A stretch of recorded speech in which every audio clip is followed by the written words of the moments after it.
सचिन ने घर पर अदालत बैठाई थी जिसमें रोशनी और तेजस गुनहगार साबित हो जाते हैं। और ये सब देखने सुनने के बाद आकाश बहुत भड़क पड़ता है और वो तेजस से कहता है कि दादा तू ऐसा कैसे कर सकता है, मतलब तुझे 27 लाख की जगह 30 लाख रुपए मिले और तूने उसे हमें बताना ज़रूरी नहीं समझा, देना ज़रूरी नहीं समझा और तूने उसको अपने बिजनेस में लगा लिया। वो सारे पैसे बाबा के थे, तुझे हमें नहीं देना कोई बात नहीं, लेकिन तू बाबा को तो दे देता, तूने बताया भी नहीं।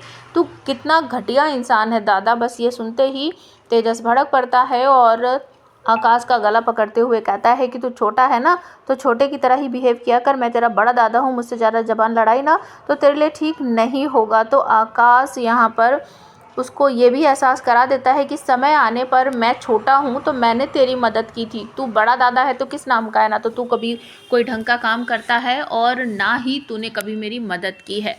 दूसरी तरफ रेणुका जब तेजस की तरफ चलती है कि नालायक, तुझे जब ये सब कुछ पता था, पैसे तेरे पास आ गए हैं, तो तूने वो पैसे मुझे क्यों नहीं दिए, मुझे बताया क्यों नहीं।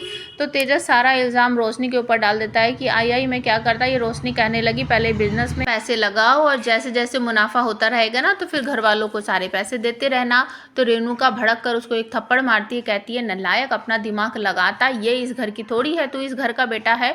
तो वो रोशनी को भी एक थप्पड़ मारती है और उसे भी बहुत सारी बातें सुनाती है।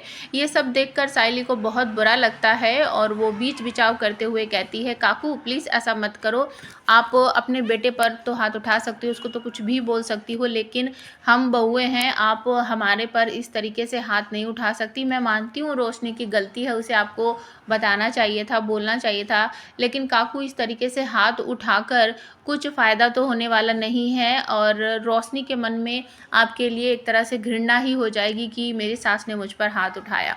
तो रेणुका यहाँ पर भड़कते हुए उसे ही कहती है कि ए फुल वाली तू चुप हो जा, मुझे तुझसे कुछ नहीं सुनना है। तू तो बहुत ज़्यादा खुश हो रही होगी कि आज मैंने तेजस को भी मारा और रोशनी को भी मारा।